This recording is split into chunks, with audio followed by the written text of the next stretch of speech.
Buenos días, profesor. Buenos días, compañeros. Somos estudiantes del Instituto Certus. Me presento. Soy Jennifer Nicole Victorio Soto y mi compañera Rojas Reyes Nayeli. El día de hoy vamos a hacer una entrevista al joven Eduardo que nos va a hablar un poco acerca de su labor en administración. Buenos días, Eduardo. ¿Qué tal? Hola, buenos días. ¿Cómo están? Muy bien. Me gustaría preguntarte, ¿cuál es el rubro de la empresa y a qué se dedica actualmente? La institución se llama Instituto Nacional de Enfermedades Neoplásicas, más conocido como INEN. Es en sí, en la práctica, un hospital, pero recibe el nombre de instituto porque, por una parte, atiende a los pacientes oncológicos, solo pacientes con cáncer, pero por otra también se dedica a la docencia, ya sea la capacitación para médicos que se quieran especializar en oncología o para personal en salud en general, como enfermeras o técnicos o tecnólogos médicos que desean también especializarse en oncología. De tal manera que, por un lado, la institución brinda prevención, brinda tratamiento y, y brinda naturalmente operaciones de cáncer orientados básicamente a gente de menor recurso, porque solamente se atienden en el INEM pacientes CIS, es decir, pacientes que tienen un seguro integral de salud. Y para acceder a un CIS es porque no tienes pues mayor condición económica. Está orientado el hospital a ese tipo de personas que no podrían asumir el costo de tratamiento del cáncer porque no tienen posibilidades. Sin embargo, hay también pacientes que tienen dinero y a estos se les cobra por los servicios que el INEN ofrece. Pero en sí el hospital, en su mayoría, atiende a pacientes CIS, a los cuales no se les cobra el tratamiento, y en paralelo tiene esta labor docente para todo aquel profesional de salud que quiera especializarse en oncología médica. Interesante. ¿Cuántos años de experiencia llevas ya laborando en esta experiencia del rubro?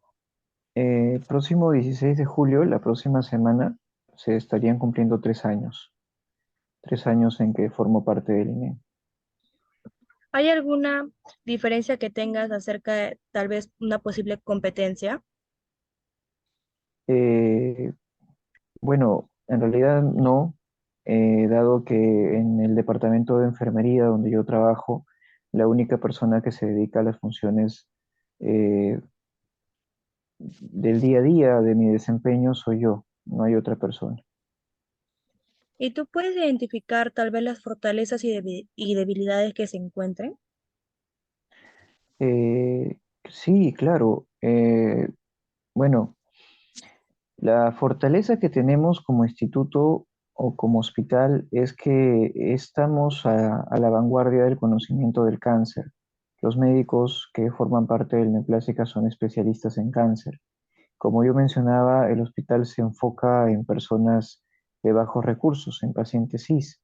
Sin embargo, estos médicos, luego de completar su jornada laboral, van a clínicas a operar o van a clínicas privadas a dar consultas a pacientes de paga acerca del cáncer. O sea, son médicos prestigiosos porque están capacitados.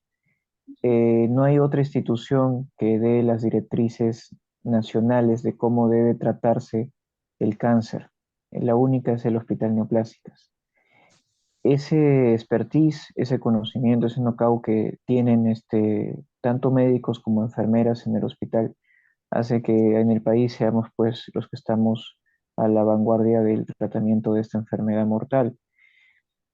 Por otro lado, tenemos una infraestructura bastante equipada, buena.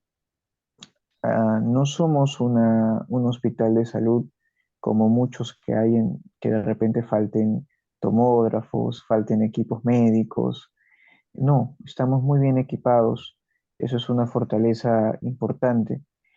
Es cierto que a veces quisiéramos como institución dar más, de repente no se puede atender o dar citas rápidas a todos los pacientes.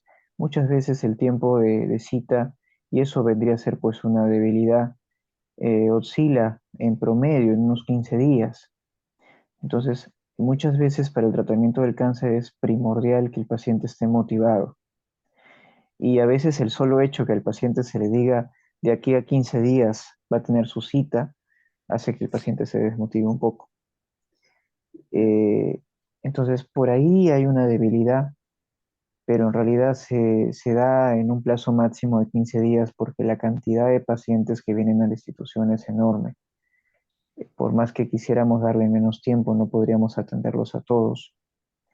Esa sería una debilidad. La otra debilidad va enfocada a la parte de recursos humanos porque hay personal nombrado que por estar nombrado, eh, en vez de comprometerse más con la institución, empieza su rendimiento a bajar. Generalmente esto no se ve en médicos, generalmente más se ve en enfermeras o en técnicos de enfermería. Y yo pertenezco al departamento de enfermería. Mi jefa, la directora de enfermería, es la jefa a nivel institucional de todas las enfermeras. Y el jefe de mi jefa viene a ser el jefe institucional. Es decir, mi jefa, su jefe directo es el jefe máximo del hospital. Claro. Y abajo de mi jefa están las jefas de enfermería que mi jefa ha nombrado para cada servicio, ¿no? Por ejemplo, el servicio de quimioterapia tiene su jefa, el servicio de radioterapia su jefa, sala de operaciones su jefa de enfermería y así. Son 30 jefas y una directora de enfermería. Entonces, estas jefas de los diferentes servicios siempre a mí me cuentan que es muy difícil tratar con personal de enfermería nombrado, porque muchas veces están en su teléfono, muchas veces se demoran más de la media hora que se le da para tomar su desayuno, o más de los 40 minutos que se le da para almorzar. Eh, y no puedes tratar con ellos, porque como ellos saben, estas enfermeras o estos técnicos nombrados saben de que no los vamos a poder votar fácilmente de la institución, se toman esas atribuciones. Su rendimiento baja y no hay cómo tratar con ellos. Incluso a veces pueden volverse un poco insolentes con estas jefas, ¿no? Claro. Esa es una debilidad que tenemos, porque si bien es cierto, tenemos, como decía, todo el expertise, toda la parte médica que trabaja muy bien, los médicos vale decir que son personas muy disciplinadas.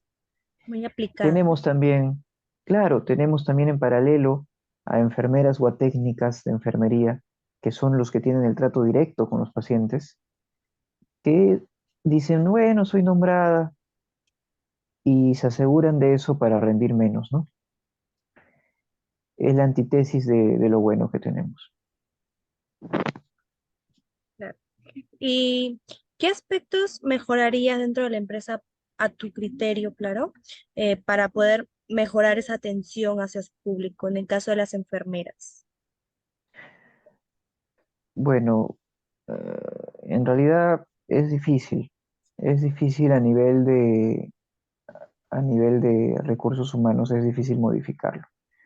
Saben ustedes, sabemos nosotros como administradores de que hay muchas formas a nivel de motivación de personal para poder al personal darle un empuje y motivarlo. Pero estamos hablando de personas que tienen en la institución algunas más de 20, de 30 años. Estamos hablando de personas que vienen al trabajo solamente por cumplir. Es muy difícil por ese lado motivarlas. Yo creo que una solución como administrador que yo daría a ese tema es cambiarlas de posición. De repente, no que estén con el paciente, porque el paciente necesita un personal realmente motivado, Claro. sino tal vez enfocarlas un poco más en labores administrativas. Las jefas de enfermería de estos servicios tienen parte administrativa en el día a día y parte asistencial. O sea, cada jefa tiene a cargo 20, 30 enfermeras, 10 técnicas que liderar y tienen que estar supervisando a ellas en su atención con el paciente. Entonces, lo que se puede hacer es que estas enfermeras o técnicas nombradas, que no son muchas por servicio, eran 5, ayuden a la jefa en temas administrativos. Contesten el teléfono, contesten correos, redacten los informes. Capacitarlas en eso ayudaría a que la jefa tenga más tiempo, porque esa labor administrativa se reduciría para la jefa, podría solamente supervisar lo que ellas hagan con con el fin de firmarlo si estás de acuerdo, porque un informe finalmente se firma, un correo antes de enviar, puedes revisar lo que tu asistente hizo, ¿no? Las jefas podrían revisar lo que estas enfermeras nombradas hagan en su quehacer administrativo, que sería una nueva función que se les daría, y así ya no tratarían con el paciente, porque en salud pública, y en salud privada, ¿no? En una clínica o en un hospital, cualquier desmotivación del personal de salud asistencial puede hacer que de repente se perjudique el cuadro de salud que tenga el paciente. Y eso es lo que no se quiere, ¿no? Estamos para velar por la vida de ellos. Eso sería un problema que tendría pendiente a una posible solución, ya que por el nombramiento que nos comentas, se podría decir que se toman muchas atribuciones. Ujú. Ya. La solución, como les decía, yo creo que pasa por darles labores administrativas y restarles labores asistenciales. Claro, otro tipo de función. ¿Y usted cree que existe una buena comunicación dentro de distintas áreas de la empresa en los departamentos? Eh, bueno, yo actualmente trabajo para la directora de enfermería, que es mi jefa, se llama Liliana Torres Ajaya. Ella es nueva en el puesto, tiene recién 6 meses. Le queda por delante 2 años y medio porque la gestión dura 3.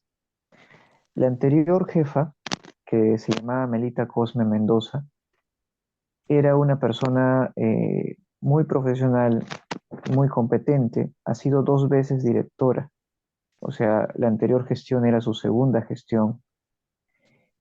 En cambio, la jefa actual es la primera vez que lo es. Sin embargo, ahora actualmente tenemos mucho mejor relaciones como departamento de enfermería con las demás áreas que en la gestión anterior. Esto un poco porque la jefa actual es mucho más aperturada al diálogo, a la negociación, al trabajo en equipo, valores que son importantes para que la gestión pueda coordinar con otras gestiones, ya sea la de departamentos médicos, farmacia, la misma gerencia general, la misma jefatura del hospital. Sin embargo, a nivel de mis funciones, de mi quehacer profesional diario, sí se evidencia, en base a lo que yo hago diariamente, problemas de comunicación con otras áreas, que eventualmente tengo que estar yo solucionando para que los trámites o las labores que yo realizo no se vean perjudicadas. Correcto. Buenas noches, Eduardo. Hola, Como buenas noches. administrador, ¿tú crees que hay algún proceso interno que sea ineficiente al momento de ofrecer sus servicios? Sí, yo quisiera comentarles un poco de lo que yo hago, de mis funciones, para luego comentar cuáles son las cosas ineficientes que veo y relacionarlo un poco a los que decía anteriormente, ¿no? Que hay problemas en mi quehacer diario que sí son urgentes buscarles una solución. Yo me encargo en el hospital, trabajo en el departamento de enfermería, todos los insumos médicos que las enfermeras usan con el paciente eh, son comprados por logística. Hay una oficina de logística que se encarga de hacer la compra. Son dispensados, o sea, son entregados por el departamento de farmacia, pero son usados por las enfermeras. Entonces, si ustedes se dan cuenta, son 3 actores los que, para que al paciente le pongan un catéter, le pongan una aguja o le suministren una quimioterapia, necesitan algo que se llama línea de infusión, que ustedes habrán visto a veces en los hospitales que el paciente tiene suero, le ponen el suero y pasa el suero por una manguerita transparente a la vena. Claro. Esa manguerita se llama línea de infusión y lo que va a la vena se llama catéter, tiene una aguja, ¿no?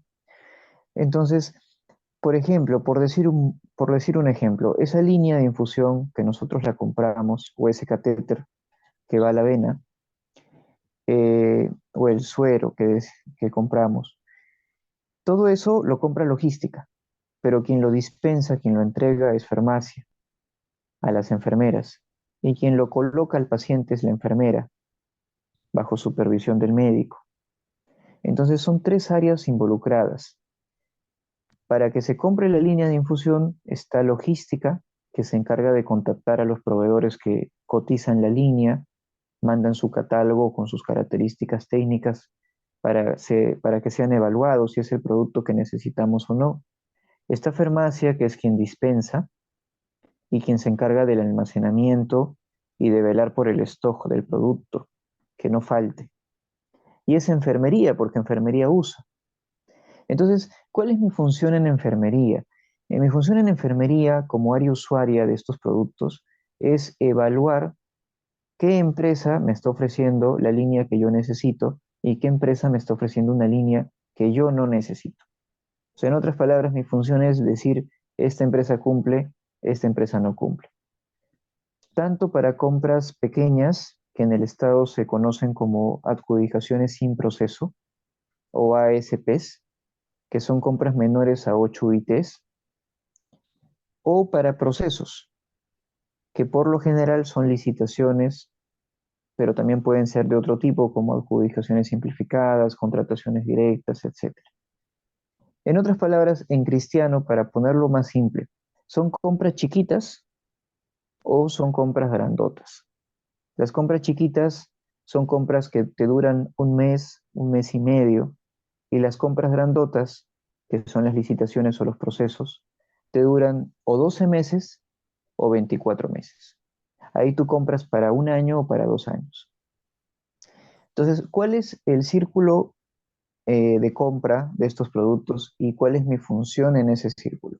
Farmacia se da cuenta que el producto ya se está terminando. Entonces, farmacia le dice a logística, oye, logística, necesito que me cotices catéteres, porque ya se me están terminando. Quiero una compra chiquita, para un mes nada más. Cotízame, es urgente.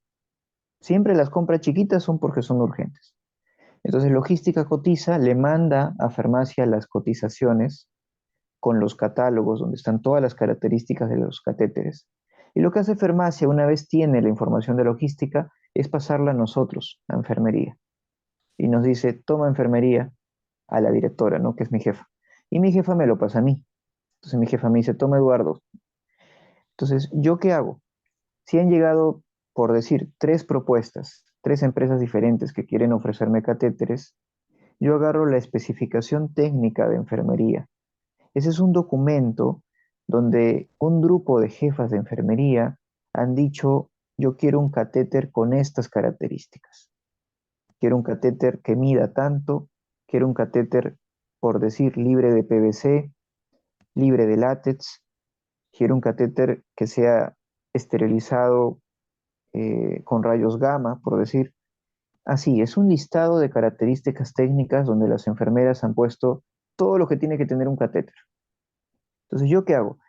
En mi mano derecha tengo la especificación de enfermería, lo que las jefas han pedido, y en mi mano izquierda tengo lo que el postor me ofrece. Yo lo que tengo que hacer es hacer la comparación. Es como si estuviéramos en Tinder y haríamos un match entre lo que me ofrece el postor y lo que pide enfermería. Tengo que encontrar todas las características que pide enfermería en ese catálogo del postor. Ahora, ustedes dirán, ¿pero qué pasa, Eduardo, si hay características que no se encuentran? Bueno, en este caso son las jefas las que toman la última decisión. Yo agarro y le digo, mire jefa, tal cosa no se ha encontrado. Y ellas, como expertas en estos productos, me dicen si esa característica es de vital importancia o podemos darle el pase a ese postor.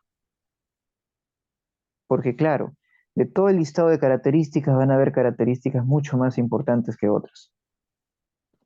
Por ejemplo, a un paciente que se le proporciona quimioterapia, la línea de infusión, o sea, la manguerita, no puede tener PVC, porque los medicamentos de la quimio, si chocan con el PVC o pasan por una línea que está hecha de PVC, generan complicaciones al paciente.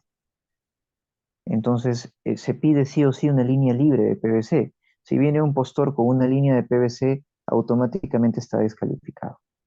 Entonces, mi función es hacer la evaluación de estos productos, comparando lo que me está ofreciendo el postor versus lo que la especificación de enfermería hecha por las enfermeras ha pedido. Eso que les estoy explicando pasa con la compra chiquita y con la compra grandota, con las dos compras. Ahora, en las licitaciones, a veces la ley de contrataciones permite que si un postor no cumple, te haga una observación. Te diga, ¿sabe qué, Hospital Neoplásicas? Tú me pides una línea libre de PVC, pero yo estoy ofreciéndote una línea que tiene PVC. Yo te pido a ti, Hospital Neoplásicas, que me apertures la especificación. Yo te pido que borres línea libre de PVC de tu especificación y lo cambies por opcional o línea de PVC o sin PVC. O sea que no me pongas libre de PVC, porque si tú me pides eso, yo no puedo participar.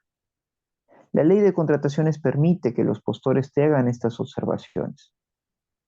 Entonces, la ley, entre otros principios, tiene la libre concurrencia. Esto significa que tú no puedes hacer una especificación que cierre el mercado. Tienes que hacer una especificación que aperture el mercado. Por eso que en una licitación tienen que haber como mínimo 2 empresas que cumplan. Entonces, si yo ya tengo 2 empresas que cumplen, que son libres de PVC, a este tercer postor yo le diría algo así como, no te acepto tu observación porque el PVC genera efectos adversos en el paciente cuando un medicamento citostático pasa por la línea. Y en aras de salvaguardar la salud de nuestros pacientes y su recuperación, no podemos aceptar un producto que sea perjudicial para ellos. Con ese argumento le estás diciendo que no. Esa es la otra parte de mi trabajo. Una parte es evaluar y otra parte es decir que no o que sí a los postores que presentan una observación. Claro. Ahora, el problema Eh, de comunicación es que farmacia y logística a veces se demoran en tramitar estas respuestas. Nosotros las tramitamos y ellos no las pasan rápido y finalmente en licitaciones a veces hay tiempos y se puede caer la licitación por demoras. claro. Pese a lo que nos has contado, en base a lo que nos has contado, tengo una pregunta interesante de que es si eh, has notado algún cambio en las preferencias de los clientes o demandas que el departamento de enfermería no haya logrado satisfacer entre sus clientes. Bueno, en realidad el departamento como tal, eh, bueno, no en sí no son clientes, pero vienen a hacerlo. Si lo comparamos con una empresa privada, los pacientes serían nuestros clientes. Eh, lo que pasa es que estas demoras que les comento que suceden por las coordinaciones entre farmacia y logística, nosotros evaluamos, pero luego pasa el documento entre ellos y los otros, ¿no? Farmacia y logística, hacen que muchas veces haya desabastecimiento. Si ustedes entran a YouTube y de repente eso podría complementar este trabajo, van a encontrar algunas noticias que ponen INEN noticias de desabastecimiento, de pacientes que se quejan. Y justamente es porque cuando se acaba el producto en farmacia, el paciente tiene que salir afuera a comprarlo. Porque como decía al inicio, la atención y los insumos en el hospital son gratuitos, porque el paciente sí se le tiene que atender gratis y dar el insumo gratis. Pero si no hay en farmacia, el paciente tiene que comprarlo. Y generalmente no hay cuando farmacia y logística se están demorando en hacer las cotizaciones o se están demorando en comprarle a ese señor que nosotros ya hemos dicho que cumple. Por una simple demora del trámite, farmacia se queda sin el insumo y finalmente al paciente no se lo dan y este tiene que ir a comprarlo, ¿no? De su dinero. Ese es el principal problema con ellos. Claro. ¿Usted ha detectado algún problema de comunicación entre los trabajadores internos? Bueno, no, en realidad no lo he detectado. Más que nada, yo en lo particular soy una persona que como vengo de una empresa privada, vengo de labores del sector privado, estoy mentalizado con el tema de agilizar las cosas. Entonces no suelo esperar que los trámites se den por conductor regular. Lo cumplo porque estoy en el estado y tengo que cumplir el conductor regular. Pero si tengo la necesidad de levantar el teléfono y hacer llamadas a las personas que tienen que tramitar estas cosas, lo hago y lo hago a diario. Eh, si podría no hacerlo, podría quedarme en mi sitio y no levantar el teléfono o no ir a buscarlos, a decir, oye, apúrate, no, ya te lo mandé, tramítalo. Pero es lo que suelo hacer en busca de que estas personas también sepan que si no lo hacen, yo voy a estar ahí molestándolos. Y si aún así no lo hacen, yo podría hablar con mi directora para que ellos ya, ella como directora, llame al director de farmacia o llame al director de logística de decir, oye, acelera eso, ¿no? Ya nosotros cumplimos, ahora tú cumple tu parte. Usualmente trabajo de esa manera a fin de que el desabastecimiento se pueda evitar a tiempo. ¿Cuáles son las quejas más comunes que ustedes tienen de manera presencial o en sus distintas páginas web que ustedes tienen? ¿Cuáles son las Básicamente, quejas más comunes em, que se ha presentado que tú has escuchado? básicamente vienen por Facebook. Vienen por Facebook y son básicamente por la demora de las citas, que es lo que yo les decía al principio. Eso es algo que nuestra área como departamento de enfermería no lo ve la oficina de comunicaciones, ellos contestan y uno pensaría que ahí hay solo periodistas, pero no, hay personal administrativo que se encarga de contactar a estos pacientes o a sus familias y sí, se les acelera la cita. Ahora, yo les decía que el tiempo promedio son 15 días, pero obviamente se les acelera la cita porque la institución no quiere naturalmente que la queja continúe, ¿no? Y manche de alguna manera la buena reputación que tiene la institución. Eh, Sin embargo, como les decía al principio, lamentablemente no tenemos, y eso es una debilidad, pese a que actualmente hay un nuevo edificio, está el edificio antiguo y está el edificio nuevo de 9 pisos, modernísimo, pero aún así no hay la capacidad instalada para atender a muchos pacientes o acelerarle sus citas. Pero generalmente las quejas vienen por Facebook, por demoras de citas, la oficina de comunicaciones las atiende y les reprograma sus citas, ¿no? En un menor plazo. Y bueno, seguramente por ahí puede haber en el interín una comunicación solicitando a la familia que borren los comentarios una vez solucionado o comenten diciendo muchas gracias por la atención, ¿no? Ya se ha solucionado el problema, ¿no? Lo otro son quejas que vienen por radioprogramas. RPP hace un muy buen trabajo. Cualquier persona que tenga una cita en cualquier persona que tenga un problema en entidad pública llama a RPP, RPP lo pone en vivo y si la entidad pública es como en el INEN atenta a estas cosas, llaman ahí mismo y le dan la solución al oyente de RPP Noticias, ¿no? Muchas veces también viene por RPP. Claro. Eduardo, para concluir, tenemos una pregunta interesante para ti, que es, ¿qué consejos nos darías a nosotros y a los futuros administradores que quieren crecer en el rubro, en el ámbito empresarial? Tú como administrador que ya tienes experiencia, ¿nos podrías dar un consejo? Bueno, dos cosas. La primera, que actúen siempre con probidad, es decir, que actúen siempre haciendo lo correcto. La ética es muy importante. Y lo segundo, que sean diligentes, estén atentos a tomar iniciativa, estén atentos a tomar decisiones. Inclusive no siempre lo que los jefes a uno le dicen es lo correcto, si uno tiene que decirles que no con un buen argumento hay que hacerlo. Los jefes son personas, se pueden equivocar. Si tú sabes que tu jefe está cometiendo un error, hay que advertirlo. Lo primero que digo de la probidad es porque la reputación es algo muy importante. Que confíen en ti como empresa, como organización o como persona profesional es muy importante.